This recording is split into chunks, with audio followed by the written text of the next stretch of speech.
오늘은 일반 은총은 특별 은총 속에 있습니다 라는 제목으로 하나님의 말씀 전하도록 하겠습니다. 사람들은 하나님의 뜻을 알고자 합니다. 저를 비롯한 모든 사람들이 하나님의 모습을 한 번이라도 봤으면, 또 하나님의 음성을 직접 들어봤으면 하고 한 번쯤 이상 다 바라보셨을 것입니다. 여러분은 어떠십니까? 하나님을 보신 적이 있습니까? 여러분은 하나님의 음성을 들으신 적이 있습니까? 그렇다면 여러분은 어떤 방법으로 하나님의 뜻을 알고 계십니까? 그에 대한 답은 오직 하나님의 뜻은 하나님께서 우리에게 알려주실 때만 우리가 그것을 알 수 있다는 것입니다. 신학적으로 이것을 계시라고 말합니다. 즉 하나님께서 우리에게 계시하시지 아니하면 우리는 절대로 하나님을 볼 수도 없고 알 수도 없고 들을 수도 없다는 것입니다.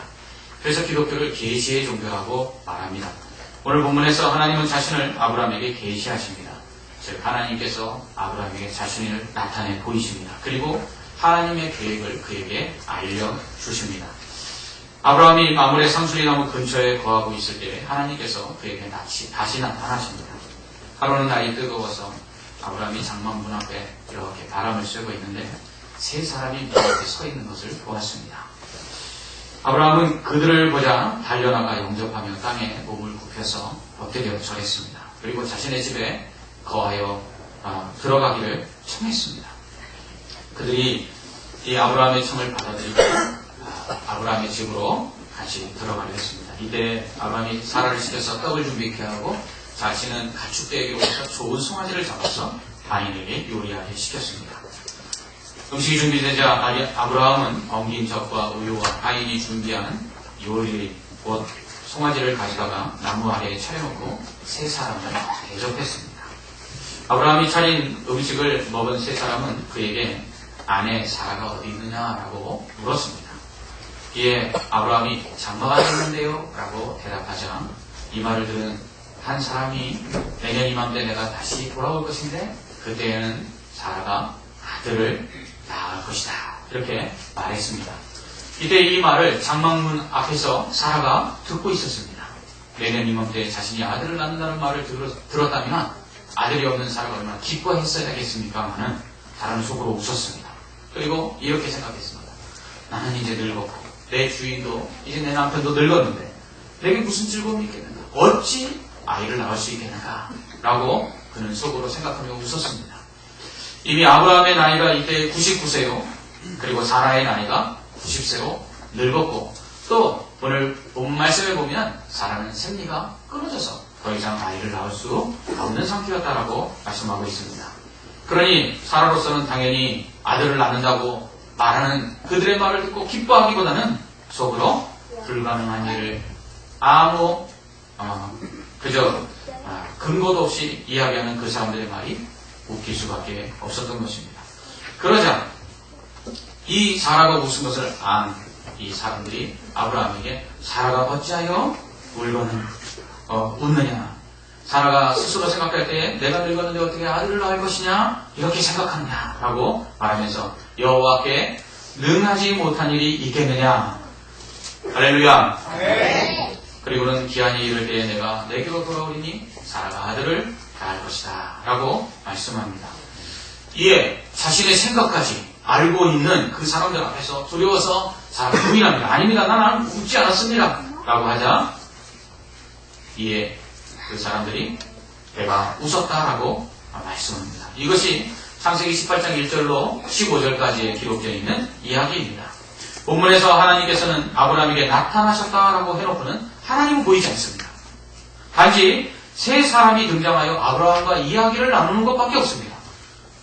그리고는 그들이 말을 하는데 마치 하나님께서 말씀하신 것처럼 또한 기록하고 있습니다. 그렇다면 왜 하나님이 나타났다고 하고는 하나님의 모습은 없이 사람만 나오는 걸까요? 또한 사람이 이야기했는데 왜 하나님이 말씀하신 것처럼 기록하고 있는 것일까요? 이것이 바로 하나님의 계시의 방법을 우리에게 보여주고 있는 것입니다. 성경에서 하나님의 나타나심을 우리는 현현이라고 신학적으로 이야기합니다. 곧 하나님께서 나타나 보이셨다는 뜻이죠. 하나님은 다양한 방법으로 하나님을 보여주시고 또한 하나님의 뜻을 알려주십니다. 이러한 하나님의 나타나심과 하나님의 뜻을 보여주시는 하나님의 이 현현은 계시의 일종입니다. 계시란 그러므로 하나님 자신을 인간들에게 보여주시고 또한 하나님의 뜻을 인간들에게 알려주시는 것을 의미하는 말입니다. 사람들은 하나님 보기를 원합니다. 하나님의 음성 듣기를 원합니다. 나아가서 하나님의 뜻을 알고자 합니다.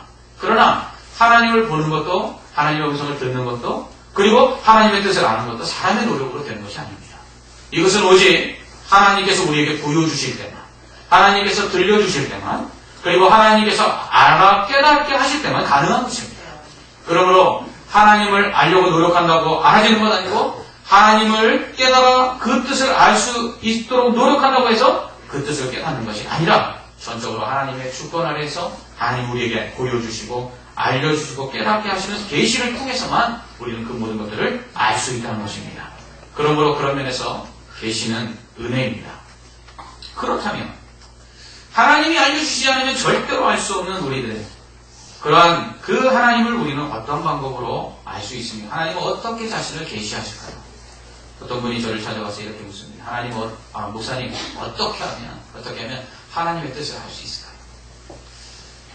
그래서 제가 이렇게 대답했습니다. 하나님은 자신의 모습과 또 자신의 뜻을 여러 다양한 방법으로 나타내 보이셨는데 구약에서는 첫째로 직접 나타나셔서 음성을 들려주시는 것으로 하나님을 계시하셨습니다. 두 번째로는 빛이나 구름이나 횃불, 불꽃 같은 모습으로 나타나셨습니다. 시내산에서는 모세에게 빽빽한 구름으로 그리고 그를 광야에서 처음 부르실 때는 떨기나무 가운데 타는 불꽃의 모양으로 그리고 아브라함과 언약을 맺을 때는 횃불의 모양으로 하나님께서 자신을 나타내 보이셨습니다. 또한 거짓 선지자 발람이 이스라엘 백성을 축복하라는 하나님의 말씀에도 불구하고 모함한 발락에게 돈을 받고 계속해서 저주하려고 할 때 하나님께서 그를 꾸짖기 위해서 말 못하는 짐승이 나귀의 입을 열어서 하나님의 말씀을 알려주셨습니다. 또한 네 번째로는 사람을 통해서 말씀하셨습니다. 많은 선지자들과 사도들을 통해서 하나님께서 하나님의 뜻을 말씀해 주셨습니다. 다섯 번째로는 꿈이나 환상을 통해서 말씀해 주셨습니다. 요셉이나 다니엘이 대표적인 사람이죠. 또한 천사나 하나님의 사자를 통해서 말씀하셨습니다. 오늘 우리가 읽은 본문에 나오는 이 세 사람은 바로 하나님의 사자들, 곧 천사들이 사람의 모습으로 하나님의 뜻을 나타내기 위해서 나타난 것입니다. 그리고 자연의 섭리나 환경과 상황을 통해서 자신의 뜻을 하나님께서 계시해 주시는 것입니다. 오늘 아침 새벽 기도를 마치고 이제 일부 예배를 준비하고 있을 때 집으로 전화가 왔습니다. 차량 운행을 나갔던 우리 집사님이 긴급하게 전화를 했어요. 목사님, 차가 사고가 났습니다. 빙판에 앞차가 급브레이크를 밟는 것을 피하려다가 가드레일을 받고 차가 전복됐습니다. 그래서 차가 뒤집혀졌어요. 차를 보니까 정말 많이 다쳤어요. 그런데 감사하게도 운전하는 우리 집사님이 그렇게 많이 안 다쳤어요. 많이 안 다친 게 아니라 지금 외상이나 그런 것이 없어요. 그래서 얼마나 한편으로는 감사합니다. 이제 내일 병원에 한번 보내봐야 될 것 같습니다. 그리고서는 얼마 지나지 않아 또 전화가 왔어요. 또 다른 차량을 운행하시는 집사님이 전화가 왔어요. 목사님, 빙판에 미끄러져서 중앙분리대를 박았습니다. 그런데 차는 이상이 없는 것 같아서 지금 운행을 하고 있습니다. 그래서 그래도 다행이다. 집사님 어디 다친 데는 없으십니까? 그랬더니 없다 그렇게 말씀하십니다. 좀 이따 다시 전화가 왔어요. 목사님, 엔진 오일이 새서 차가 멈췄습니다. 지금 차가 두 대가 다 병원에 가 있습니다. 오늘은 병원도 문을 안 여는데 오늘 그 사고가 처음 접해지자 제 마음속에 처음으로 든 생각은 하나님은 무슨 뜻이 있어서 오늘 이러한 상황들을 통해서 내게 어떤 메시지를 전하고 계실까? 그것이 제일 먼저 제 마음속에 든 생각이었어요. 여러분, 우리는 하나님의 뜻을 알고자 노력을 합니다. 그러나 하나님께서는 우리에게 직접적으로 구약시대처럼 은성을 발하시거나 아니면 하나님의 모습을 나타내 보이시거나 천사를 보내시거나 아니면 또 다른 선지자나 예언자들을 통해서 말씀하시는 일이 오늘날 시대는 적습니다. 오늘날 신약시대에는 구약처럼 하나님께서 계시하시기보다는 성령을 통해서 계시하시고 또한 기록된 말씀을 통해서 우리에게 하나님의 뜻을 알려주고 계십니다. 단지 오늘 사고의 이유는 알 수 없지만 그러나 제 마음속에 분명하게 하나님의 뜻이 이것일 것이다 라고 확신하며 묵상한 말씀은 합력하여 선을 이루신다는 것입니다. 우리가 이렇게 하나님의 뜻을 아는 것이나 하나님의 그 응답을 받는 것이나 비슷한 모습입니다. 하나님께서 우리가 기도할 때 하나님께서는 우리의 마음에 감동을 주시고, 아니면 우리에게 환상이나 꿈, 직접적인 음성, 환경이나 상황, 사람들을 통해서 하나님께서 하나님의 뜻을 알려주십니다. 그러나 오늘날 그보다 기록된 말씀을 통해서 우리에게 하나님의 뜻을 가장 정확하게 말씀하고 있습니다. 그러므로 하나님의 음성을 듣는 가장 좋은 방법은 말씀을 읽는 것입니다. 그리고 말씀을 듣는 것입니다. 그리고 그 말씀을 묵상하는 것입니다. 가끔 이렇게 말씀하시는 분들이 계십니다. 목사님, 오늘 말씀은 정말 꼭 제게 하시는 하나님의 음성 같습니다. 그런데 어떤 날은 이렇게 말씀하시는 분이 몇 분씩 계실 때가 있어요. 그런데 신기한 것은 그분들의 모든 상황이 다 다르다는 거예요. 그리고 제가 전하는 메시지의 주제는 하나라는 거예요. 그런데 똑같은 메시지를 들었는데 다양한 상황 속에 있는 사람들이 모두가 자기에게 하나님이 말씀하셨다고 말씀한다는 것입니다. 이처럼 기록된 말씀은 당시 기록될 때는 그 상황 속에 가장 적합한 말씀으로 기록됐지만, 그러나 그것을 읽는 자와 듣는 자 모두에게 어떠한 상황에 있었든지 그 말씀은 하나님의 뜻이요 하나님의 계시가 되는 줄 믿습니다. 오늘 본문에서 하나님의 모습으로, 사람의 모습으로 하나님께서 아브라함에게 나타나셨습니다. 하나님의 사자 세 사람이 나타났습니다. 굳이 왜 세 사람이 나타났을까? 어떤 성경 해석가는 삼위일체 하나님의 현현이기 때문에 세 사람이 나타났다라고 말하기도 합니다. 이처럼 하나님께서는 아브라함에게 하나님의 뜻을 알려주시기 위해서 나타나셨습니다. 그리고서는 그에게 약속하신 그 약속대로 사라를 통해서 아들을 주실 것을 말씀하셨습니다. 이렇게 하나님이 우리에게 분명하게 응답하시고 하나님의 뜻을 알려주실 때 우리는 어떠한 자세를 취해야 할까요? 그것은 전적인 믿음으로 그것을 받아들여야 한다는 것입니다. 지난 시간 하나님께서 아브라함에게 아들을 낳을 것이다 했을 때는 아브라함이 웃었습니다. 그러나 이번에는 사라가 웃습니다. 왜 웃지요? 자신의 늙음과 자신이 아이를 낳을 수 없는 자신의 상태 때문에 하나님의 약속을 듣고도 그것은 불가능하다고 판단했기 때문입니다. 여러분, 이것 불신입니다. 하나님의 뜻을 알고 가장 우리가 취하지 말아야 될 자세가 바로 불신입니다. 하나님께서는 능치 못한 것이 있겠느냐라고 선사를 통해서 그들을 책망하십니다. 여러분, 그러므로 하나님의 그 말씀과 능력에 대해서 우리는 첫째로 의심치 말아야 합니다. 믿어야 합니다. 우리 자신의 상태나 능력으로 하나님의 말씀과 능력을 두 번째로 판단하지 말아야 합니다. 사람은 하나님의 그 말씀과 하나님의 능력을 믿는 것이 아니라 자신의 상황이 그 모든 하나님의 능력과 그 말씀을 판단하는 기준이 되어서 그것을 믿지 못했습니다. 그는 늙었고, 또한 남편이 늙었고, 생리가 끊어져서 더 이상 과학적으로, 생물학적으로 임신이 불가능한 상황 속에서 그는 하나님의 말씀을 판단했습니다. 하나님의 말씀은 이루어질 수 없는 불가능한 말씀이야라고. 여러분은 어떻습니까? 여러분의 상황과 그리고 여러분이 처하고 있는 상태, 여러분 자신의 능력, 이런 것들을 가지고 하나님의 능력을 제한하지 않습니까? 내가 할 수 있는 일은 하나님도 하실 수 있는 것 같지만 내가 할 수 없는 일을 하나님도 하실 수 없는 것처럼 생각되고 불신할 때가 있지 않습니까? 하나님께 능치 못한 것입니다. 어떤 분들이 이렇게 이야기합니다. 목사님, 작은 기도를 지금까지 하나님께서 잘 들어주셨습니다. 그런데 큰 기도를 하나님께서 들어주실 수 있을까요? 여러분, 저에게 이 컵 뚜껑을 드는 게 어렵겠습니까? 아니면 이 마이크를 들어 올리는 게 어렵겠습니까? 둘 다 어렵지 않습니다. 왜지요? 둘 다 저는 감당할 수 있는 힘이 있기 때문입니다. 우리 하나님께 작은 기도가 있고 큰 기도가 있을 수 있을까요? 없습니다. 내가 생각할 때 큰 일이기 때문에 하나님께도 큰 기도의 제목처럼 생각하고, 내가 생각할 때 작은 일이기 때문에 하나님도 이쯤이면 하실 수 있을 거라고 생각하는 것이지, 천지를 말씀 한마디로 만드신 하나님은 죽은 자도 살리시는 하나님께 무엇이 큰 일이겠습니까? 그러므로 우리의 작은 생각으로, 우리의 믿음으로 하나님의 능력을 제한하면 사라처럼 불신할 수밖에 없는 것입니다. 그러므로 예수님께서 뭐라고 말씀하십니까? 믿음대로 될지어다. 그러므로 하나님의 능력을, 하나님의 말씀을 전적으로 믿고 나아가는 우리에게 하나님은 전능하신 능력으로 모든 것을 이루어 주실 줄 믿습니다. 이러한 사라의 불신에도 불구하고 하나님은 사라에게 아들을 주십니다. 저 같으면 안 주실 것 같아요. 그런데 이렇게 하나님의 약속을 비웃고 자신의 그 믿음 없음 가운데 그것을 믿지 않는 이 사라에게 하나님이 약속하신 대로 명령 그 다음에 아들 이삭을 낳게 하십니다. 왜죠? 아브라함과 맺은 언약 때문입니다.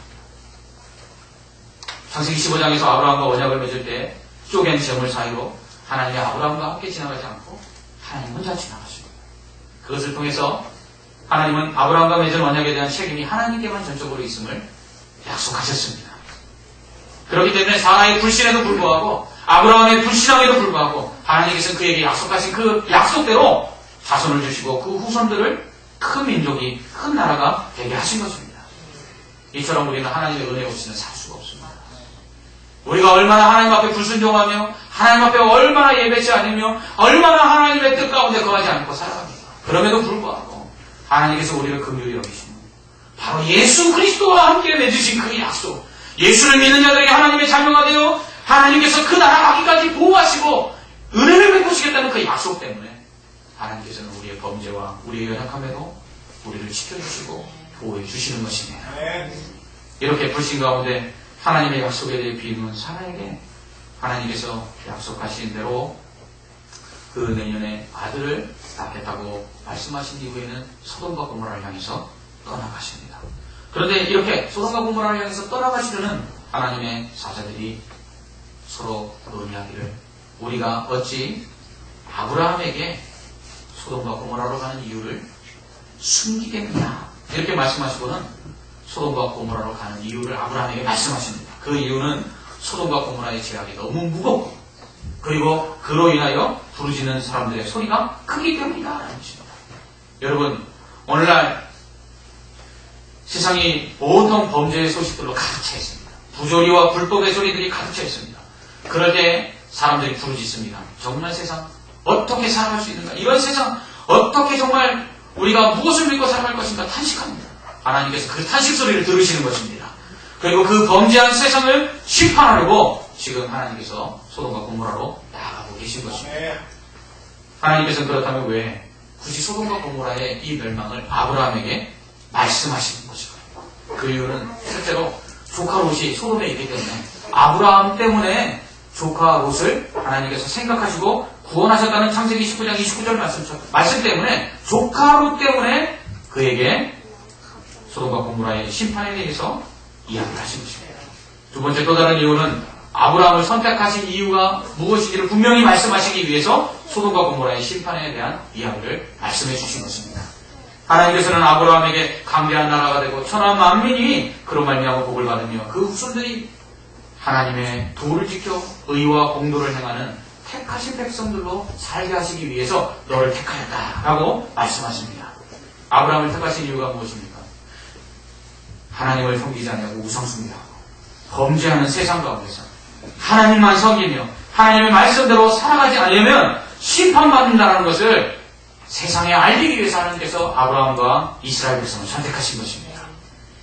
그러므로 지금 아브라함에게 소돔과 고모라의 심판, 멸망을 통해서 경고하고 계신 것입니다. 너의 백성, 너의 후손들이, 내가 택한 백성들이 하나님의 말씀대로 살지 않으면 심판을 받을 것이다. 그러니 너도 이 소돔과 고모라의 이 심판을 보고 두려운 마음으로 너의 후손들을 가르쳐야 된다. 미리 교육하고 계신 것입니다. 여러분 그렇습니다. 하나님께서는 우리를 구원하신 이유가 바로 이 심판받을 세상 가운데 하나님의 뜻을 행합니다. 그리고 하나님의 백성답게 살도록 하시기 위해서 우리를 구원하신 것입니다. 이렇게 소돔과 고모라에 대한 심판을 말씀하신 후에 하나님은 아브라함을 떠나서 소돔과 고모라로 나아가십니다. 이때 이제 아브라함의 마음이 급해지기 시작합니다. 하나님의 사자들이 떠난 후에 하나님께 기도합니다. 하나님, 의인을 악인들과 함께 멸하시는 것이 옳으십니까? 공의의 하나님께서 어떻게 의인들을 악인과 함께, 죄 없는 자들을 주인과 함께 심판하실 수 있겠습니까? 하나님, 만약 그 성 중에 의인 50명이 있다면 그 성을 용서해 주시겠습니까? 그래서 하나님께서 의인 50명이 있으면 내가 그 성을 용서해 줄 것이다. 라고 말씀하십니다. 그러자 다급해집니다. 적어도 그 큰 성에 의인 50명쯤은 있을 거라고 생각을 했습니다. 그런데 의인 50명이 없는 것입니다. 그래서 하나님 5명이 모자른 45명이면 그 성을 용서하시겠습니다. 그러자 하나님께서 용서해 주시겠다고 말합니다.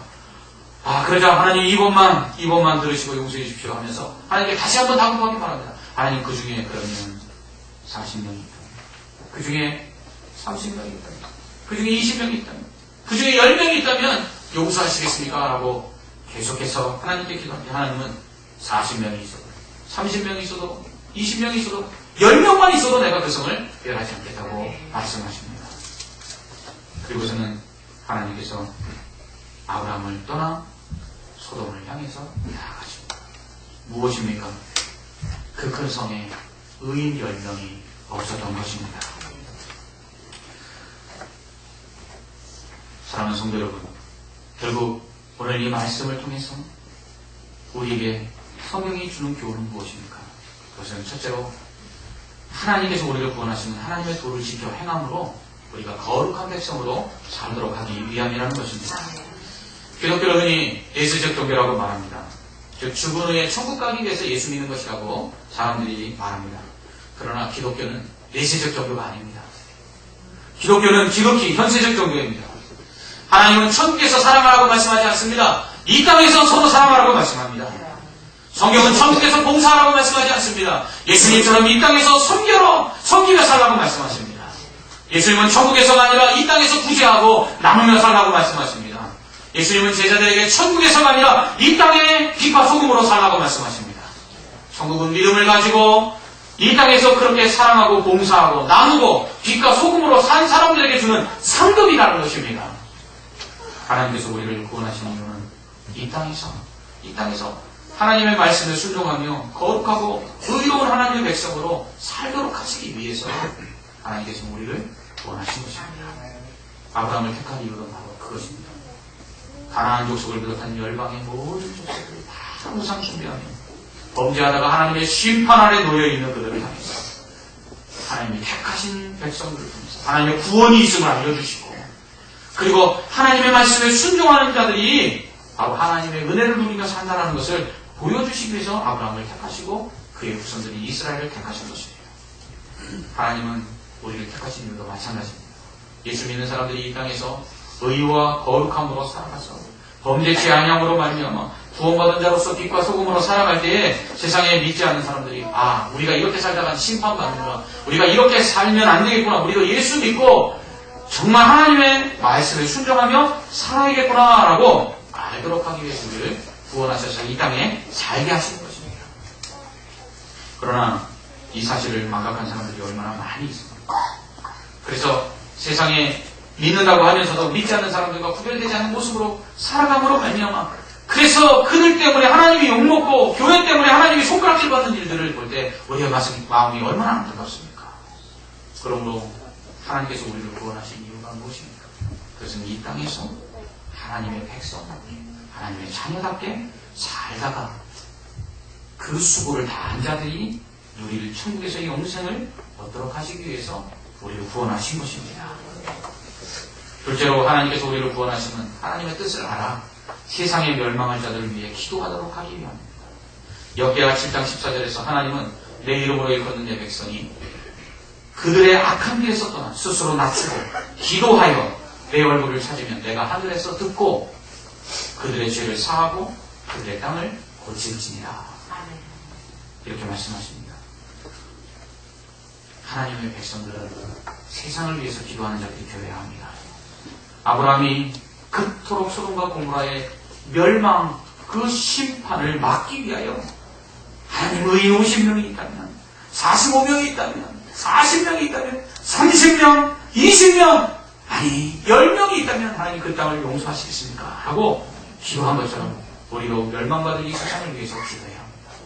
그러므로 성도들은 자기의 가정과 그리고 교회만을 위해서 기도할 것이 아니라 나라와 민족을 위해서 기도해야 하고 세계를 위해서 기도해야 합니다. 그리하여 세계의 평화를 위해서 기도하고 국제관계의 안정을 위해서 기도하고 전쟁이 그치기를 위해서 기도하고 대통령과 국회의원과 모든 공직자들을 위해서 기도하고 악한 범죄가 사라지도록 위해서 기도해야 하고 사회의 안정을 위해서 기도하며 경제의 회복을 위해서 기도하고 세워진 교회들이 빛과 진리 가운데 하나님의 뜻을 나타내도록 우리는 기도해요. 그럴 때 하나님께서 그 기도를 들으시고 이 땅을 용서하는 것입니다. 마지막으로 하나님께서 우리를 구원하신 이유는 하나님의 뜻을 알고 거룩하고 의로운 자가 되어 세상의 멸망을 막을 자들이 되게 하려 하신 겁니다. 예레미야서 5장 1절에서 하나님은 예레미야 선지자에게 이렇게 말씀합니다. 너희는 예루살렘 거리로 빨리 다니며 그 넓은 거리에서 찾아보고 하라. 너희가 만일 정의를 행하며 진리를 구하는 자를 한 사람이라도 찾으면 내가 이 성읍을 용서하리라. 여러분, 소돔과 고모라는 의인 10명이 없어서 망했고요. 예루살렘이 아수르와 바벨론에 의해서 멸망당한 것은 진리를 행하는 자 한 사람이 없었기 때문입니다. 하나님은 심판으로 멸망할 이 세상을 구원하시기 위해서 진리를 행하는 의인 한 사람을 보내주셨습니다. 그분이 바로 예수 그리스도이십니다. 예수님은 우리와 같은 사람으로 이 땅에 오셨습니다. 성탄절의 주인공은 산타클로스도 트리도 아닙니다. 성탄절의 주인공은 바로 이 땅의 멸망을 막기 위하여 오신 예수 그리스도이십니다. 예수님께서 이 땅에 오신 것은 하나님의 진노의 심판 아래 멸망할 이 세상을 구원하시기 위해서, 계속 제물이 되기 위해서 자신이 만든 하찮은 피조물과 같은 그런 인간의 모습을 입고 이 땅에 오신 것입니다. 그리고 그 예수 그리스도께서 십자가의 죽으심으로 말미암아 모든 죄를 사하시고 그리고 모든 인류를 구원하신 것입니다. 이처럼 예수 그리스도를 통해서 하나님은 이 땅의 심판을 연기하셨습니다. 그리고서는 한 영혼이라도 더 구원받도록 하나님께서는 심판을 유보하셨습니다. 이제 믿는 자들이 해야 될 일이 무엇입니까? 그것은 이 심판받을 세상을 그냥 내버려뒀다가 우리만 천국 가는 것이 아니라 이 멸망받을 그 세상을 향하여 하나님의 복음을 들고 나아가서 한 영혼이라도 더 구원하여 하나님의 그 사랑과 하나님의 구원의 은총을 이 땅에 나타내 보여야 하는 것입니다. 악한 세상을 하나님의 진노 가운데 심판받도록 방치해서는 안 됩니다. 우리는 멸망할 세상을 안타까워하는 마음으로 기도할 뿐만 아니라 우리의 거룩한 삶을 통해서 하나님의 그 선하심을 드러내고 그리하여 우리를 보고 우리의 착한 행실을 보고 하나님께 영광을 돌리며 예수 그리스도를 믿고 돌아오는 자들이 있도록 만들어야 된다는 것입니다. 예수님 말씀하셨습니다. 세상 마지막 날이 올 것인데 그때는 온 세상의 복음이 전파된 후에야 그 날이 올 것이다 라고 말씀합니다. 그 날이 오기까지 우리가 해야 하는 일은 무엇입니까? 복음을 전하는 일입니다. 사랑하는 성도 여러분, 그거 아십니까? 오늘 이 땅이 아직까지 안전하고 오늘 이 땅이 멸망하지 않은 이유는 바로 예수 믿는 성도들 때문이라는 사실입니다. 예수님은 알곡과 가라지가 함께 밭에 있다고 말씀합니다. 그러자 천사들이 그 가라지를 뽑아버릴까요? 라고 예수님께 말씀합니다. 이에 예수님이 가라지를 뽑다가 알곡까지 상할지 모르니 추수 때까지 내버려둬라 말씀합니다. 무슨 말씀입니까? 마지막 심판의 날까지 이 세상에 의인들이 악인들로 인하여 고통하지만 하나님께서 그 악인들을 뽑지 아니하시고 심판하지 아니하시고 내버려두는 것은 악인들을 징계하시다가 의인들까지 믿는 성도들까지 고통을 당할까 봐 하나님께서 이 땅에 가라지인 악인들을 의인들인 알곡인 의인들 때문에 지금 하나님께서 그냥 내버려두고 계시다는 사실입니다. 하나님이 세상에 베푸신 은혜는 두 가지입니다. 하나는 일반 은총이고 하나는 특별 은총입니다. 일반 은총이란 햇빛, 공기, 물, 바람, 비 이런 모든 사람들이 다 받아 누리는 하나님의 은혜를 일반 은총이라고 부릅니다. 이 일반 은총은 악인이든지 의인이든지 택감받은 성도이든지 불신자든지 모두가 다 받아 누리는 것들입니다. 그런데 특별 은총이 있습니다. 이것은 구원을 의미합니다. 이 특별 은총은 하나님이 택하시고 예수 그리스도를 믿는 자들만 받는 특별한 은혜입니다. 그렇다면 하나님께서는 이러한 특별 은총과 일반 은총을 어떻게 사용하고 있을까요? 그것은 특별 은총 속에 일반 은총을 하나님께서 포함시켜 주셨다는 것입니다. 그 의미는 이것입니다. 하나님께서 왜 햇빛을 주시고 공기를 주시고 물을 주시고 비를 주시고 바람을 불게 하셨을까요? 그래서 그것으로 모든 악인이나 의인이나 모든 사람들이 그것을 누릴 수 있도록 은혜를 베푸셨어요. 그것은 이 땅에 살고 있는 의인들, 특별히 하나님께서 택하셔서 구원하신 특별 은총 속에 있는 성도들에게 햇빛을 주시고 물을 주시고 비를 주시고 바람을 주시고 공기를 주시기 위해서 그것들을 허락하신 것들을 일반 은총 속에 있는 불신자들이나 악인들도 누리게 하도록 하나님께서 은혜를 베푸신 것이기 때문입니다. 그러므로 만약에 이 땅에 구원받은 자들이 하나님의 계획 속에서 다 천국으로 간다면 그 다음에 무슨 일만 남을까요? 이 땅은 그대로 멈추어서고 마는 것입니다. 하나님이 심판하시고 끝내시는 것입니다. 왜요? 하나님께서 이 땅을 더욱 유지하실 이유가 사라져버렸기 때문입니다. 그러므로 이 땅을 보호하시고 이 땅의 은혜를 베푸시는 것은 바로 하나님을 믿는 하나님의 성도들 때문에 하나님께서 이 땅을 보호하시고 이 땅에 하나님의 은총을 베풀고 계시는 것입니다. 우리 그러므로 옆에 있는 분들에게 이렇게 한번 말씀해 주십시오. 집사님, 권사님, 장로님, 성도님, 당신 때문에 이 세상이 하나님의 은혜 가운데 있습니다. 이렇게 서로 이야기합니다. 집사님 때문에, 장로님 때문에, 권사님 때문에 이 세상이 하나님의 은혜 가운데 있는 것입니다.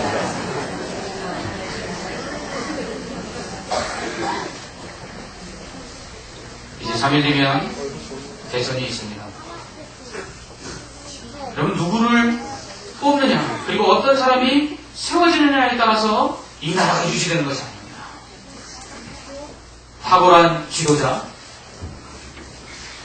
그리고 현명한 지혜자, 그리고 능력이 많은 능력자에 의해서 이 땅이 유지되고 이 땅이 보호되는 것이 아니라 오늘도 하나님의 말씀 앞에서 순종하며 믿음을 가지고 의롭게 살며 하나님의 그 구원을 바라보는 그 소망의 사람, 믿음의 사람 그 한 사람 때문에 하나님께서 오늘 이 땅에 대한 심판을 요구하고 계시고, 그리고 이 땅을 하나님께서 긍휼과 자비 가운데 보호하고 계시는 것입니다. 여러분이 이 세상의 심판을 맡고 계신 것입니다. 여러분이 이 세상의 멸망을 맡고 있는 자들입니다. 그러므로 거룩하게 삽시다. 이 세상을 위해서 기도합시다. 우리의 삶을 통해서 오늘 한 영혼이라도 더 주께로 돌아오도록 그렇게 하나님 앞에서 믿음으로 살아가는 저와 여러분들 되시기를 주님의 이름으로 축원합니다. 기도하겠습니다. 우리를 무한한 긍휼과 자비하신 가운데 구원하시고 하나님의 자녀 삼아서 이 땅 가운데서 하나님의 거룩한 백성으로 살게 하시는 이 땅 가운데 하나님의 진노의 심판이 조금이라도 연기되도록 하여 한 영혼이라도 더 구원하시기 위한 하나님의 계획인 줄 믿습니다. 하나님, 우리가 이 세상에 멸망을 막고 있고 심판을 막고 있는 자로서 이 세상을 위하여 구원을 위하여 기도하게 하시고 거룩한 빛과 소금으로 살게 하여 주시옵소서. 예수님 이름으로 기도합니다. 아멘.